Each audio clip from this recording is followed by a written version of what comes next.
Good morning and welcome to Special Edition. My name is Donnie Glover, publisher of BlackUSA.News. And I rarely promote this well enough, but this is my new book, I Am Black Wall Street, with the foreword by Billy Murphy. And in that book, we talk about Black business communities, freedom colonies, going back some 500 years, including Zumbi. We talk about Zumbi in Brazil, King Bayano, King Miguel. This is Venezuela, Panama, freedom colonies. So long story short, wherever there was someone trying to enslave people, best believe there were some people with some pushback who did not like chains, who did not like being enslaved.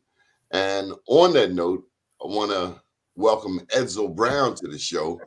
I met Edsel some years back, and I've since learned, besides a beautiful family, he's a lawyer and he's heavily involved in what's happening in the D.C., Southern Maryland area. Welcome to the show, Edsel. How are you? Great. Appreciate you for having me on. So, Edsel, what do? You're a lawyer? Too much. Yeah. Currently, I have two businesses. As you well know from our years together, I was at the U.S. SBA for just under 30 years, 29 years. But all during the time I was there, I've always been an entrepreneur and I've had businesses on the side. But the current businesses that I'm operating are, as you indicated, I have a law firm in D.C. specializing in business, entertainment, and government contracting. And I have a business consulting business, which really is an outgrowth of what I was doing at SBA. I deal with a lot of SBA programs, and I'm also an accredited small business consultant. So stay busy. Give me 3 tips for small businesses dealing with this pandemic. You hit the nail on the head. The rest of the population may have a cold, but we have pneumonia. I would say the first thing is, first of all, I would really drive home yourself with your current customers, because they're going to be the lifeblood of your business now and in the future. And if you lose your core businesses, you're going to really have a hard time in surviving, because they're going to tend to stick with you through thick and thin, and they're going to go the extra yard for you because you have a relationship. And let's face it, that kind of ties into the next thing. Business is really all about relationships. You're going to get most of your business, again, from your core customers and referrals from your core customers. So when the going gets tough, the tough get going, you're going to really need your customers. And needless to say, you're going to really need to have a paradigm shift in terms of how you deal with things. With this pandemic, we're up and down. We're up and things are opened and they go back. So what I would say is it's very important to prepare your business for the long haul and not just think that, things are okay now and they're going to stay okay. No. So you really need to adjust for the paradigm shift and be ready for the worst case scenario before it even happens. So that would just be, in a nutshell, some general advice I would give. There's a whole lot more that, small businesses consider, but those would be the first things that I would put out there. When you look at our community of 100 Black-owned businesses, how many are still in business, beginning with the pandemic, the onset of the pandemic nearly 2 years ago? I would say probably close to half of them are out of business. At least probably close to half of them are out of business. And those that are still in business, more than likely have not fully recovered. And they're just hoping that we don't, delve deeper into what happened before. I'll give a perfect example just real quick. It's not in Maryland, but my oldest son he's a small business owner as well. He's got a fitness club up in New Jersey.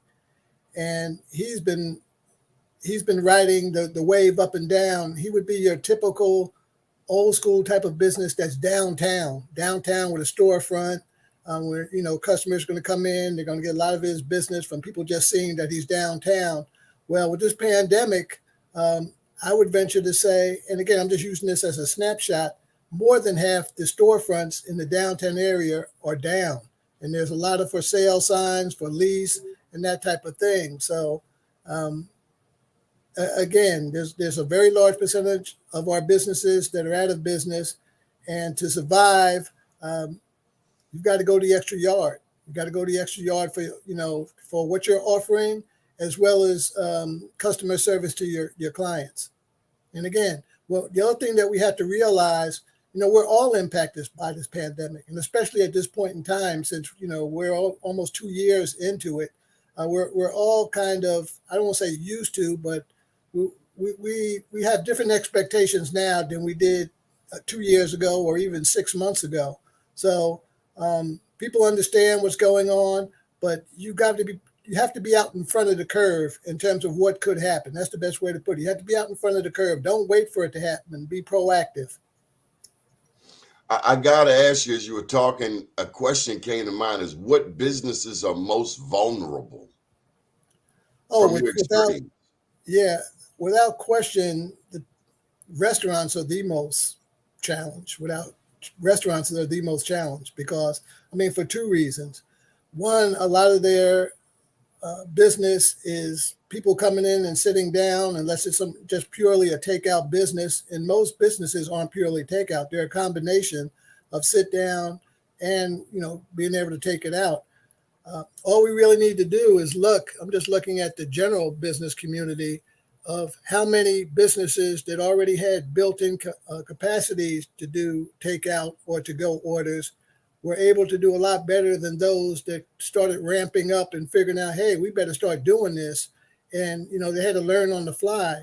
And that's why I'm referring to the fact that, those that picked up that ability now need to foster that even more than ever, whether the pandemic gets worse or not. But again, people are worried about coming in there and possibly being exposed to the virus in the seating area. And then they're going to be worried about it with their food. People are handling food. I know, like probably yourself, have friends that, really are particular with this pandemic, and they're really not going to stretch themselves too far because they're worried about, picking something up, even with masks. So these businesses are being impacted. You got to make the public comfortable that you're taking precautions, taking temperatures coming in and that type of thing to make them feel comfortable, and that the business is doing all it can to minimize the potential for exposure. I got to tell you, Edsel, as you were talking, I was just thinking I was having dinner with my daughter last night. But as you were talking, Dr. Zollicoffer came to mind. Dr. Michael Zollicoffer has been on the show several times. He's our Dr. Fauci. And all he has ever said, whether you're vaccinated, not vaccinated, wear your mask and wash your hands. He didn't make it more complicated than that.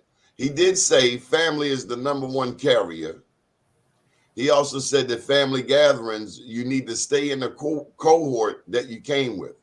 So if you say we were family and you and your family came over for Thanksgiving, you'd go in that room, and say segment B of the family came in, they all live together, they go in that room. So for me, you might as well just stay home. But his point was, don't go cross-contaminating. I was at a Thanksgiving event, and 2 family members came in, and they declared that they were unvaccinated. And my daughter and I declared that we were leaving. I can understand it. No argument. Have a beautiful day. I'm with you. So yeah, I know particular. I try to look out for the seniors, but the biggest thing, just wear the mask. Let's just start with that.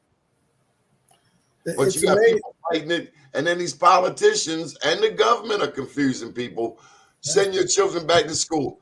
I'm not sending my child to no school in the middle of, and they're going to stop learning. Well, the first teacher is your mother anyway. Yeah. I'm not justifying or making excuses, but I'd rather be alive and do that makeup work later. But if you're dead, it don't matter. I'm with you 100%. It's self-preservation these days.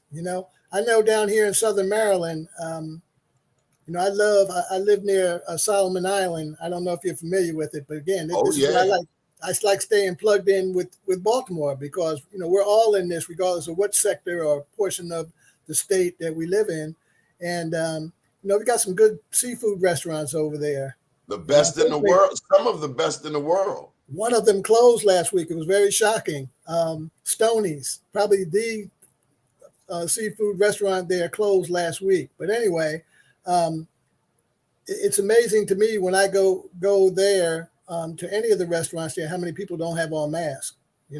I would say 75-80% of people don't have masks on in there. And, I make sure I wear mine and, try to keep my distance, because at the end of the day, you got to make your determination where there's that ability to wear it or not wear it. And, it doesn't pay to just go along with the crowd because everybody else is doing it. Hey, it must not be that bad, because that's just when you wind up catching it. And there's always the to-go option. Right. Exactly. I mean, there are ways to minimize it. I tell you what I don't want to do, and that's go into a large crowd. It's certainly not on a regular basis.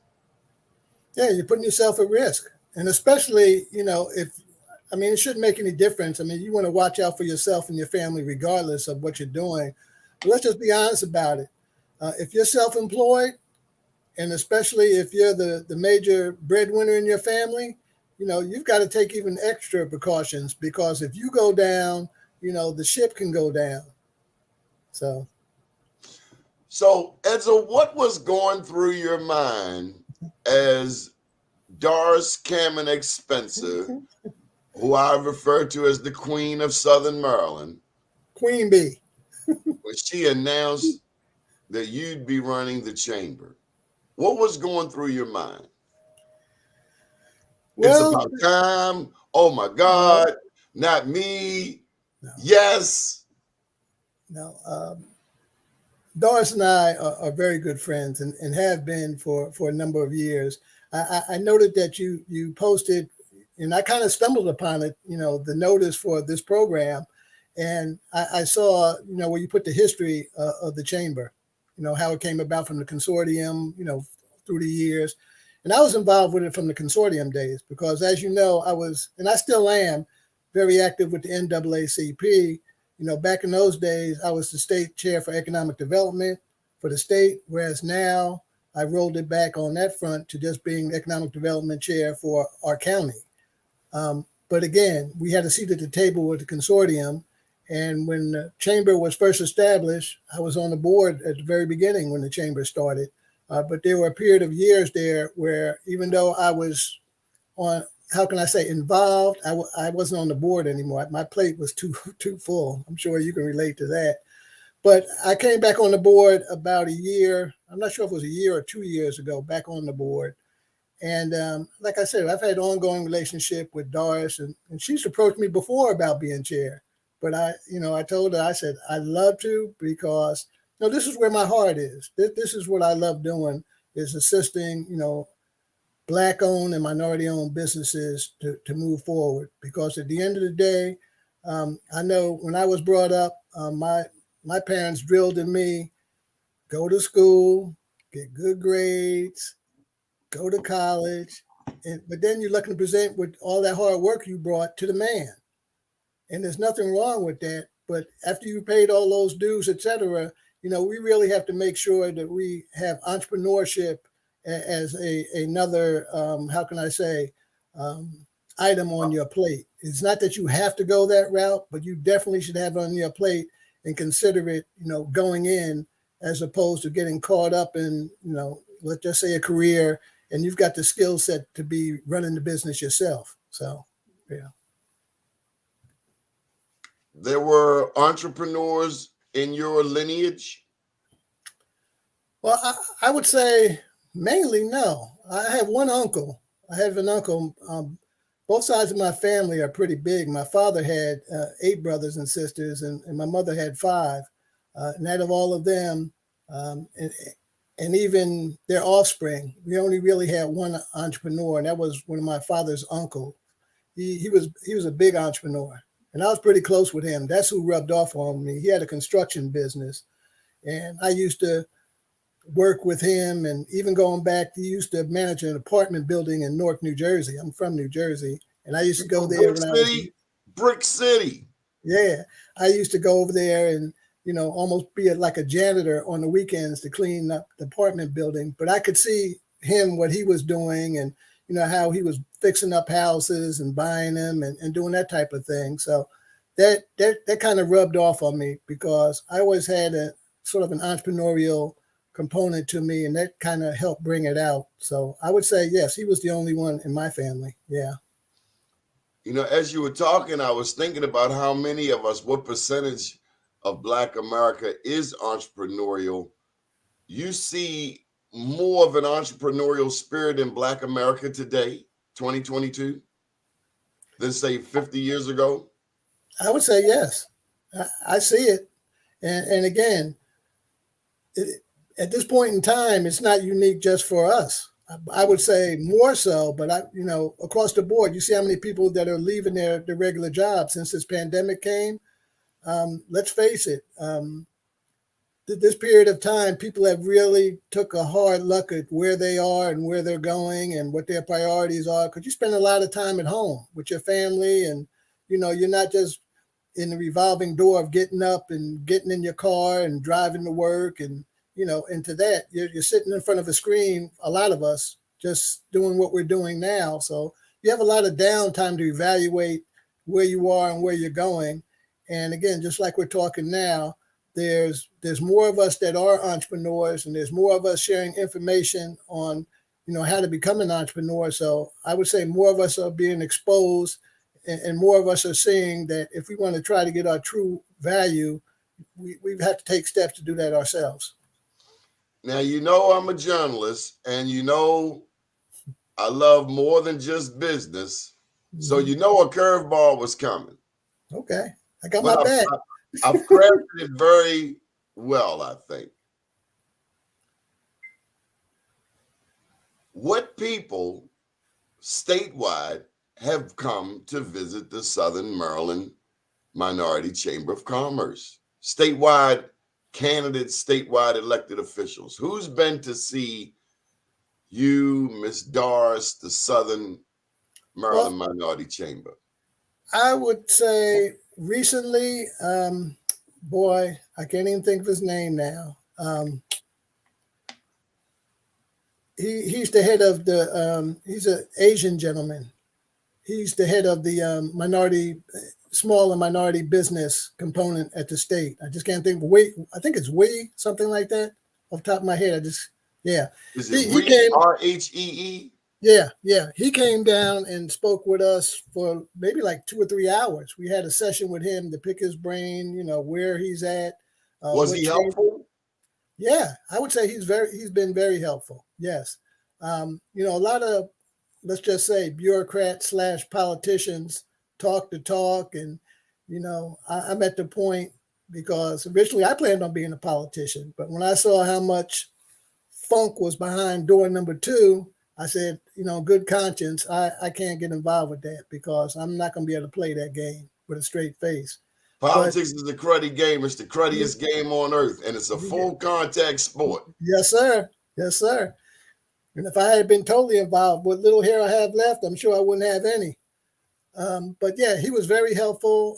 He was basically outlining, what types of opportunities were available, how his office could help. And I followed up with him maybe twice, and, he's responded in what I would say was a reasonable time.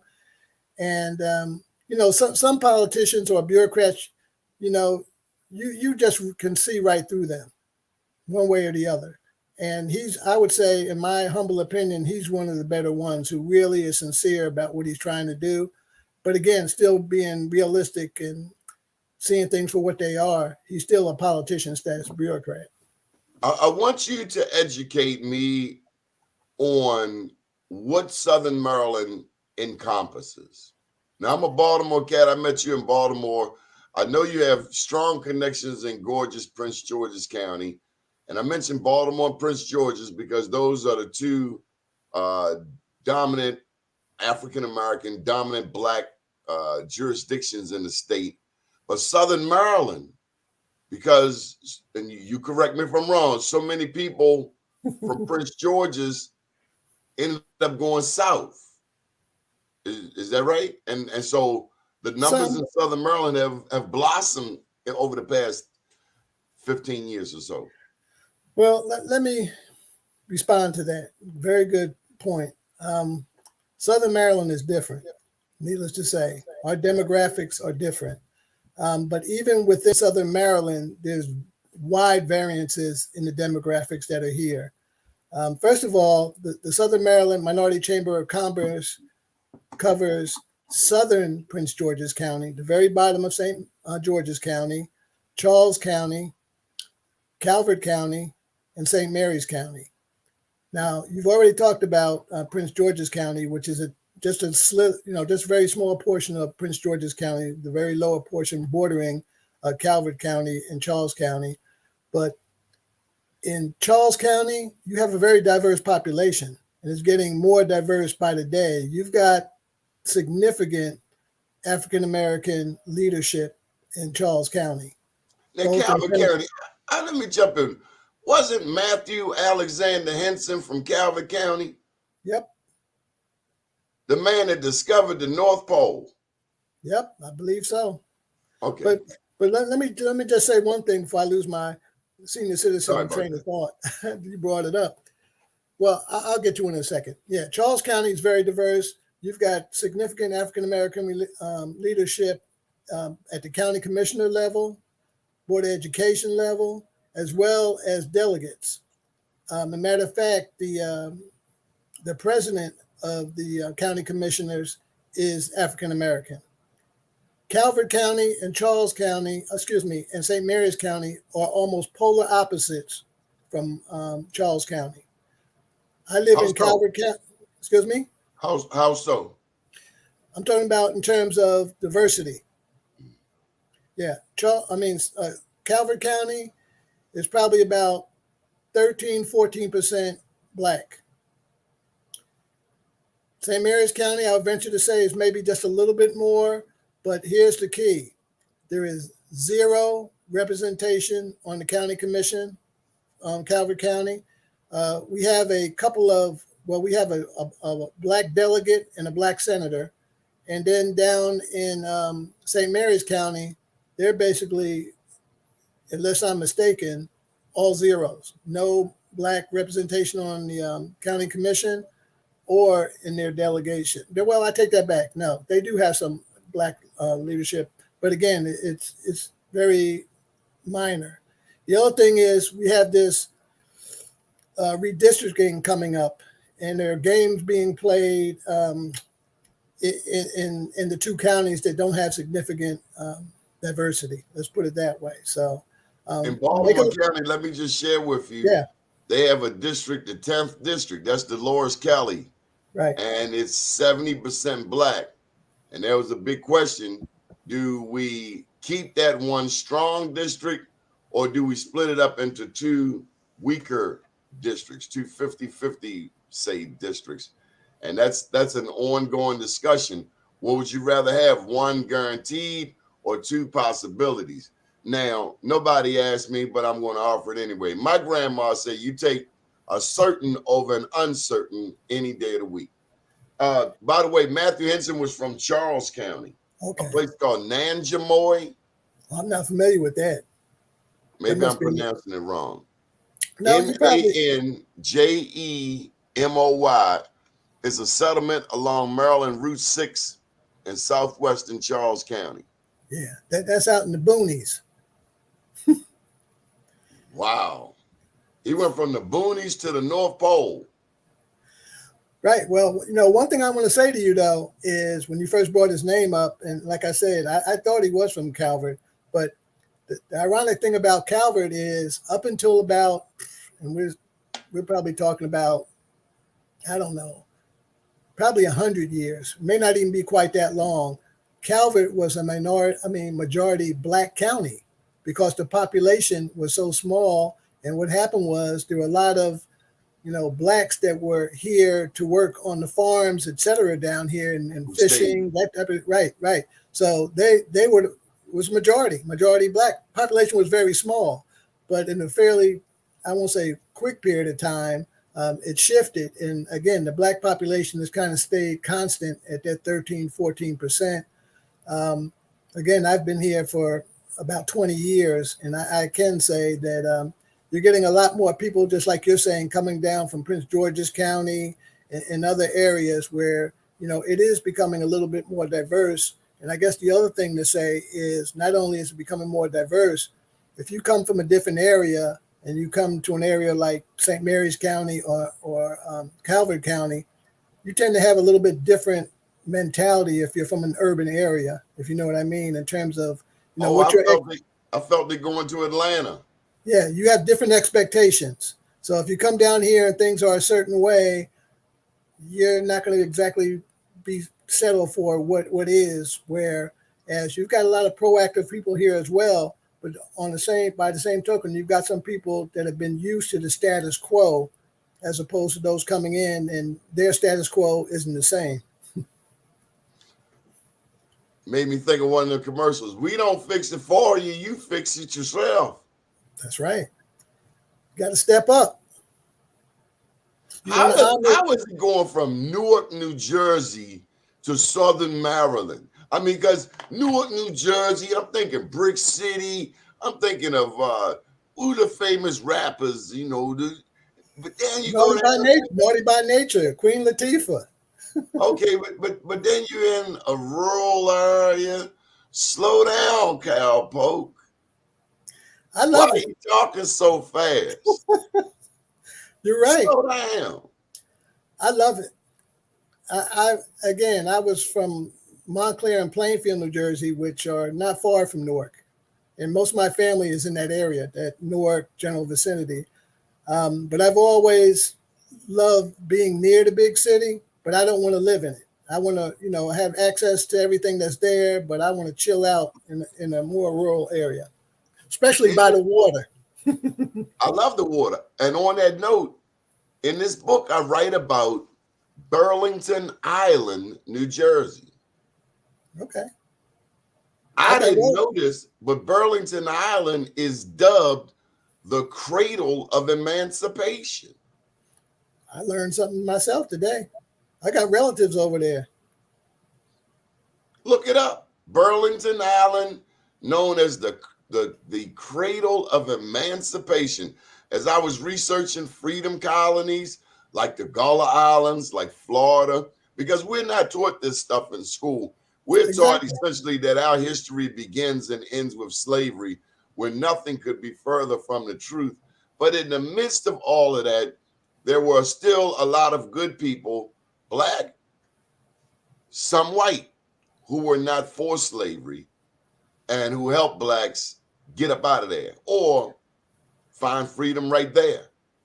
I'm going to have to pick your book up. I Am Black Wall Street. Okay, so what's on the agenda for the Southern Maryland Black Chamber, Minority Chamber?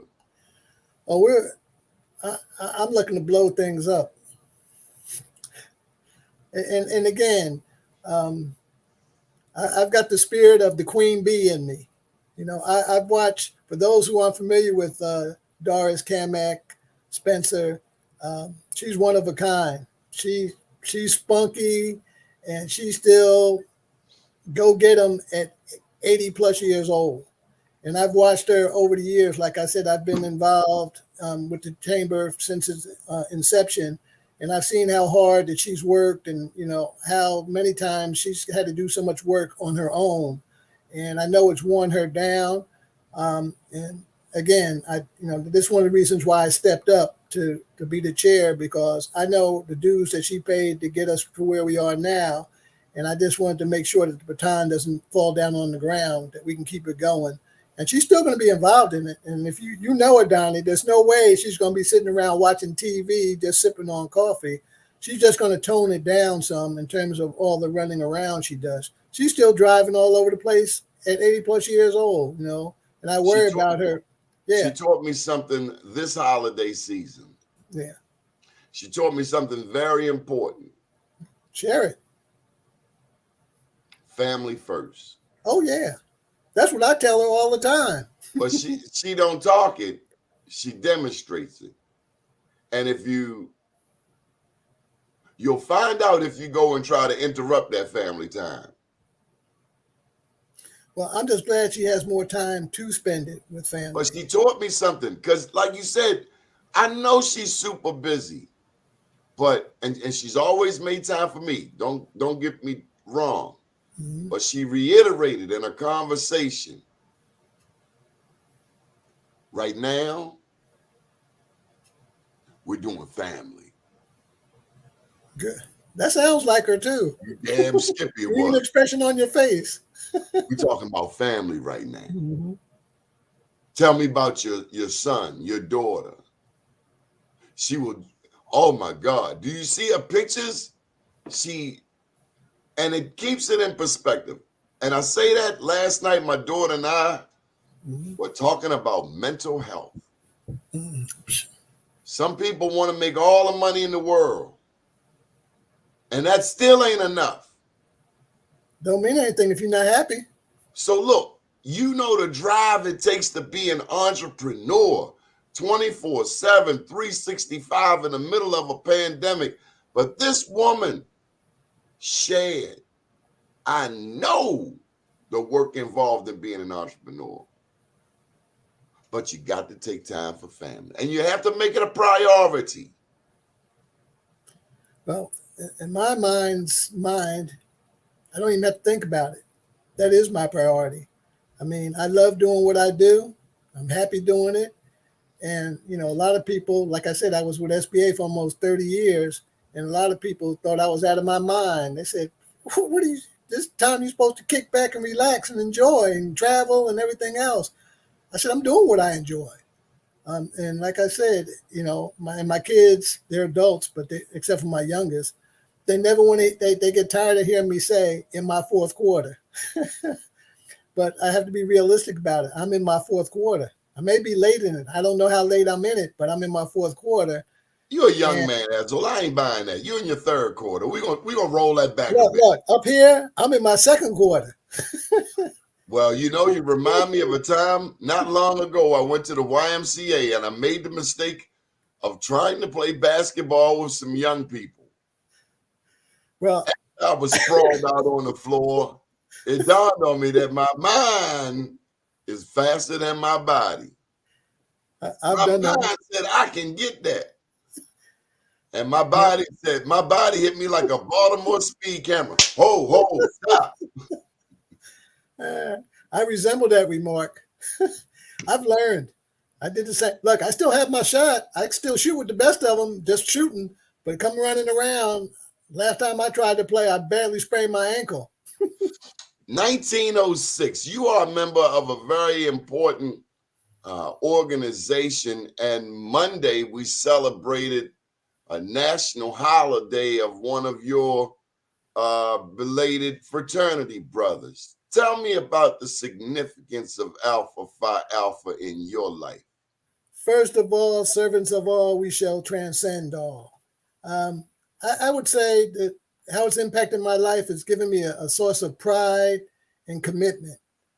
Again, as you can see, I'm involved in a lot of organizations, but Alpha is the one that's really at my heart, because it does my heart well to bond with my brothers and work together to not only better ourselves, but to better our community. I know a lot of people that aren't really familiar with the Greek experience, so to speak, especially the Black Greek experience, you know, especially some of my Caucasian friends. You know, they'll see me with, you know, my Alpha gear on. They're like, what are you wearing that gear for? You know, you've been out of college for 40 years or whatever. And, you know, then I have to explain to them, you know, what it's all about. And, you know, the same thing with our own community. You know, you have some people that, you know, turn their nose up at the community, you know, at the Divine, not just Alpha, but at the Divine Nine. But again, and I'm glad you brought that up. Alpha, we're doing a lot of things here in Southern Maryland. Matter of fact, we're going to have a Black Business Expo in April. We're going to have a jazz brunch in May. And we're planning a Board of Education candidate forum for Charles County in September. And again, this is just indicative of some of the events that we're going to be having. But for me, I also want to bring up the Divine Nine in general, because from my vantage point here in Southern Maryland, it's a untapped resource in terms of collectively doing some things, because we all tend to take our individual organizations and hang up the banner that, the alphas are doing this, or the kappas are doing that, or the omegas, or the deltas, or aka, right. But it's fine to have your banner up there, but if we all work together, as opposed to the individual fingers, it becomes a fist. And that's one of the things I want to strive to do with the chamber, and working with the other organizations and NAACP and other organizations to collaborate and do some positive damage. I want to commend the boss lady, Miss Doris Cameron Spencer, for passing the ball to you. So often in our community, people do not pass the ball. People take the title with them to their grave. Mm-hmm. Never seizing the opportunity to pull in an Edsel and say, hey, let me show you how we do it. Because I want you to run with this. And I want you to run, like that verse in Isaiah. She wants you, Edsel, to mount up your wings like eagles and fly and soar. How well are we reaching our younger and people younger than us, your children, my children? How are we doing with Doris toward us? I'm so glad you said that. That's one of the things I wanted to make sure I brought up as part of this discussion. Is it goes without saying that our kids and our grandkids are our future. They're our present too, not just our future, but our present. And the only way that we're really going to have an impact is if we meet them where they are now, not next week, not next month, but now. And again, youth in different phases of their development have different needs and different understandings. So we have to be able to reach them in their wheelhouse, so to speak, because if you try to go with a one size fits all for all youth, it's not going to work. But in terms of what's being done, I can tell this be an example of what I've done. My oldest son has a gym, like I told you, up in Newark. My other daughter, my oldest daughter, she's into technology, but she also has just started a spice business, Lozo. So keep your eye, get a little plug in Lozo. She just started a spice company that she's getting active at. And I can tell you, we want to be the first to advertise her. You have her contact me right away and we'll work out something right here. Then I had my youngest daughter. She's Miss Personality. She's going to be on Roku. She's got a show she's taping for Roku. They wanted to have 6 episodes. It's called The Gift of Gab. And again, I don't know how long it's going to take her to finish taping those 6 shows, but she'll be on there. And then my younger son, I don't think he's going to wind up being an entrepreneur, but he may shock me. He's going to be the engineer. But again, just like you're saying, I indoctrinate him, so to speak, that, listen, I know that, you may take what you have and just get a regular 9 to 5. That's fine. That's great. But I just want to make sure that you know that you're going to have a great amount of ability. He's straight A's.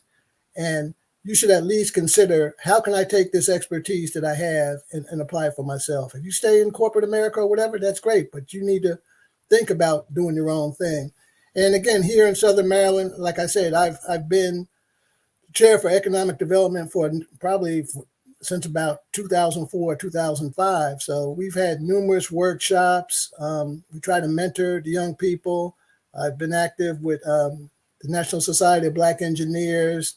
I present to them about, you're going to have the technical expertise, but again, there are programs out here to help you get funding, to fund a value idea if you have it.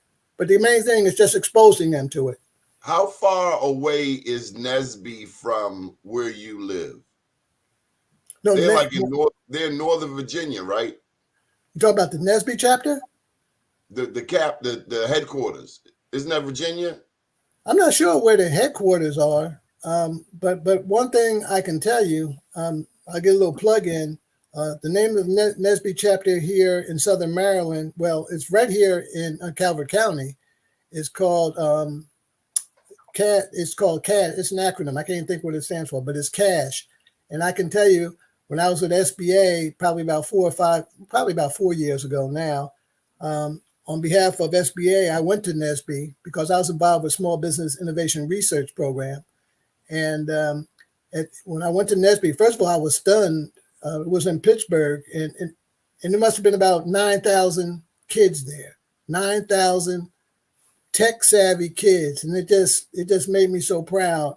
And they had major companies there interviewing the kids.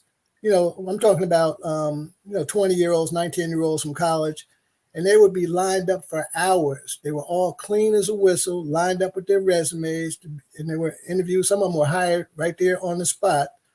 But the reason why I'm bringing that up is the chapter down in Calvert County won Chapter of the Year, and the two people, the male and female NSBE individuals of the year, were both from Calvert. It was clean sweep for Calvert. They are located in Alexandria. That's phenomenal. Yeah, well, I'm going to tell you, it's all because of the person that established it and that runs it, Rhonda Thomas. She lives and breathes those kids down here. I'm telling you, she's phenomenal. Well, y'all want to make sure she sees this interview, because we have partnered with Career Communications Group. Now, you mentioned the National Society of Black Engineers, NSBE. Well, let me tell you about someone who's done similar work. His name is Dr. Tyrone Taborn of Career Communications Group. And for the past 40 years or so, he's been the publisher of Black Engineer Magazine, Hispanic Engineer Magazine, Women of Technology Conference in Atlanta. And by the way, his BEYA, B-E-Y-A, stands for Black Engineer of the Year Awards. They've honored generals, admirals, astronauts, all kinds of people. The only one that I've never seen, and I might just have missed it, was Neil deGrasse. Oh, yeah. The science man. But Dr. Taborn has recently created STEM City USA, which is on the metaverse. So we wear these Oculus goggles in this world, in this virtual reality world, and this is part of the future of technology, the whole virtual world. So this interview right now is visible on STEM City USA, and for anyone with those Oculus goggles, it takes the whole experience to another level. What about you? Tell me something about you that we don't know, Edsel. I don't know. Probably a million things, since most folks that are viewing don't know me. I met you here, I want to say Douglas Memorial Church. It was some type of event, but you have a good memory. You were with the NAACP. Your daughters were gorgeous, man. Come on now. Thank you. They take after my ex. But more than that, as attractive as they are, what really impressed me is that they understood service. You said when you were describing, you were using the tagline for Alphas, the service. You reiterated service. Say it again. Service. No. Alpha Phi Alpha. First of all, servants of all, we shall transcend all. That's Dr. King. That's right. He put his life out there on the line, took a bullet, got stabbed in the chest, got locked up. That's an alpha. His mother was assassinated. Right. Morehouse man. He's the reason I went to Morehouse. Oh, I didn't know that. Oh, absolutely. That's a part. I'm not surprised. You better know about 1906. Oh, yeah. We're still moving forward. Vernon Johns. You familiar with Vernon Johns? I can't say I am, but He was a pastor who passed the ball to Dr. King, Vernon Johns. That's where he got a lot of his advocacy from. But what's next? So what do you want people to do? How can we support you? Okay. Help you? Well, I really, like I said, I really appreciate you having me on. But, per what you've already indicated, I live down here in Southern Maryland, but I'm everywhere. Y'all got rockfish down there? Yep. Oh, yeah. Yep. And how are the crabs this season? They're not as good as in the summer, but yeah, they're good. Yeah. I've spent a little time in that general vicinity. Well, listen, next time you come down this way, you give me a heads up and we'll meet somewhere down on Solomon Island. It'll be during the daytime because I tell you, I'm from the city and I ain't used to nighttime where you can't see your hand in front of you. Edsel, what's that place called? Hollywood? Ain't nobody tell me it was a Hollywood, Maryland. Yeah, that's over the bridge in St. Mary's County. That's just over the bridge. It was pitch black dark. The only time I ever experienced that was down in Roxborough, North Carolina. I could not see my hand in front of me at night. Well, listen, Can you imagine trying to get to freedom in that kind of dark? Harriet Tubman was a bad. Oh my God! Look, when we first moved down here, I had to convince my family to come down here because none of them wanted to come down because it was so rural, and they were used to a more urban area. But I told them, I said, this may be the last time I move, and I'm going to be selfish this time. I've got to get by the water. So the bay is at the end of my street. You can't see it because there are trees, but it's at the end of my street. And now I'd have to drag them out of here. They love it. Really? Oh yeah. Wow. Yeah, because we live down here. But if you're used to being on the go, like I said, I got my law office in DC, and I commuted from here to DC at SBA for 20 years. I'm used to moving all over the place. And you saw we did the program in Baltimore. I'm used to going all over the place. I got most of my family's up in New Jersey. So I commend you for that. I commend you for your commitment to service, because we lose that so often, Edsel. We lose the fact that to whom much is given, much is required. We talk about Martin Luther King, but he said, what have you done for others? Well, all I can say is in my own personal situation, and I share this with my kids, I'm an old head now, but I know how hard and the dues that my grandparents and my parents paid for me to be where I'm at now. It didn't just happen by accident. They paid some hard dues, and my mother was working overtime to get me through college, my father too. So for me not to be able to contribute and do something not just with my own family, but with my people, with the expertise that I can bring to the table, I owe it to myself and I owe it to them to do the best that I can. But one thing I want to do before I lose my train of thought is tie together real quick some of the things that I'm looking to do with the chamber. Moving forward. Again, Doris has got us to where we are now, and she's done a magnificent job, and I'm still working with her and picking her brain in terms of some of the things that she wanted to do, but perhaps couldn't get done because she didn't have the resources, and we still may not be able to get them done, but I still at least want to get her blueprint for some of the things that she wanted to get done. But the things I really looking to do, and I'll just kind of run through them. First of all, I want to increase membership. With this pandemic and other things that have taken place and, uneven in terms of people participating, our membership isn't what it can be. That's the best way to put it. So I'm going to do a better job of getting out here and increasing our membership. I want to get our committees more active. We've got some committees on the books, but they're not as active as they can be. And again, the committees are going to be the lifeblood of the chamber because that's where the work is done. The work is done in the committees and then it's brought to the board and we implement it. I want to get larger companies here in Southern Maryland to financially commit to the chamber. It takes money to get things done. And we want to get, I'm a member of the regular Calvert Chamber of Commerce. I'm active with that Chamber of Commerce as well. And you can see the difference in the, the funding of the respective organizations. I'm not saying we expect an eye for an eye, but I'm going to plead the case that we expect more than what we're getting. That's the best way to put it. We're also going to look to get more grants. We have a couple of grants now, but I want to look to get a few more grants, whether local, state, or federal. I want to survey our business owners, like some of the questions that you raised about the pandemic, et cetera.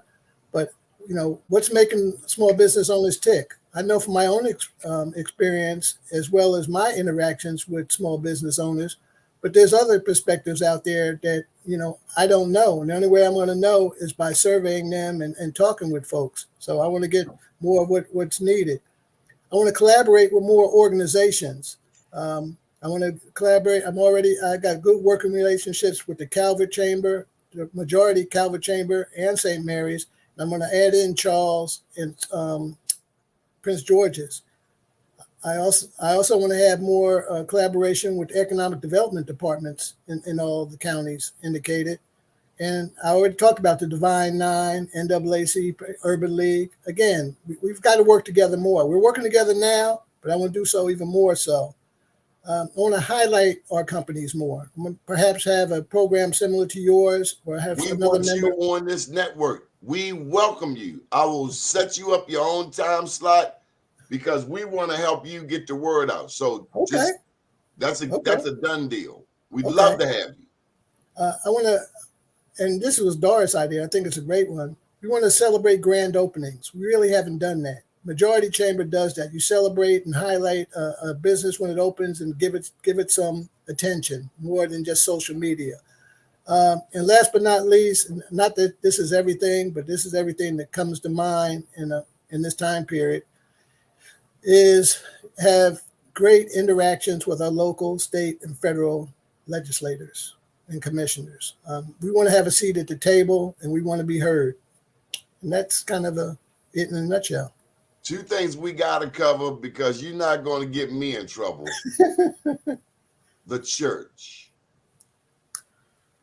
I'm going to get myself in trouble. Okay. Then let me also put out there crypto. We're in a world of cryptocurrency.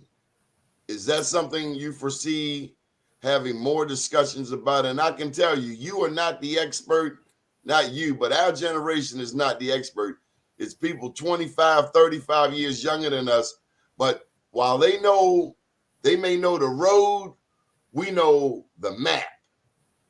There's only one way that you get a product from here to there, and that doesn't change. Now, the vehicle now is crypto, so the young people know the lingo on the crypto, but what we bring is an understanding of the overall process, whether it's the stock market, whether it's crypto, whether it's the numbers man down the street that lent you $10,000 and he won 15 back.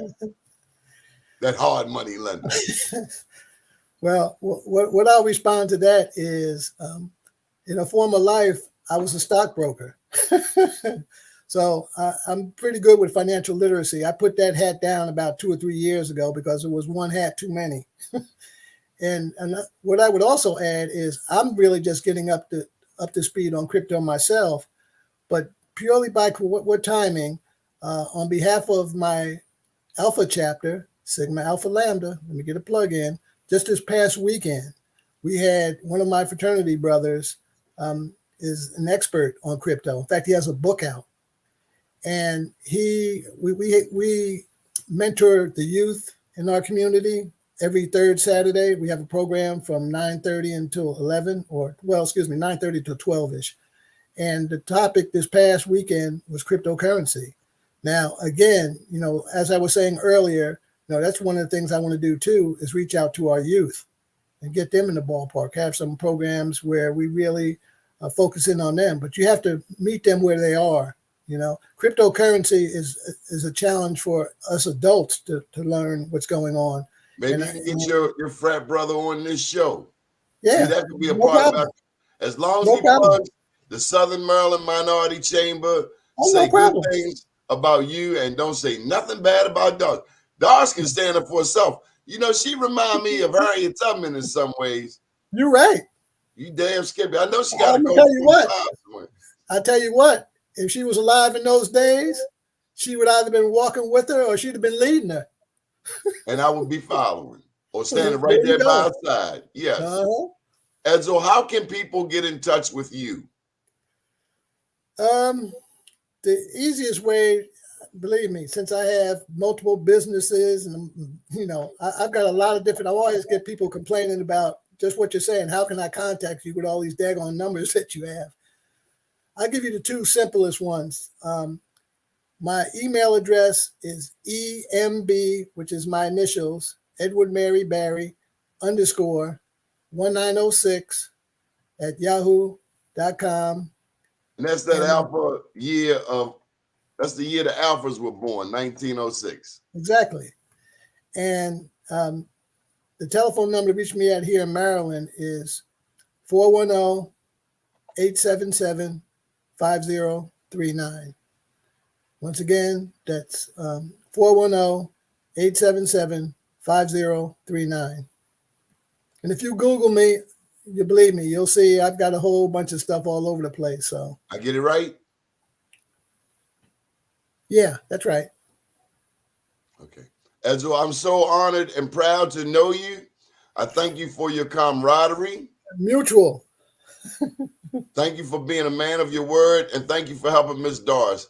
I don't know if I've ever met her in person, but I certainly believe in my heart that she's like an auntie in our broader extended family. She always speaks strength and power and courage, family first, and you better love the Lord. You ain't going nowhere if you don't love God first and foremost. We're going to get ready for our 10 o'clock show. By the way, on Friday nights, we have a show, Black USA Crypto News with Kamal Hubbard from the San Francisco Bay Area, right here on blackusa.news. My name's Donnie Glover. Stay tuned for Mr. William Honolulu with the blackusa.news morning show. Until then, we'll see you later. Have a beautiful day and good morning, world.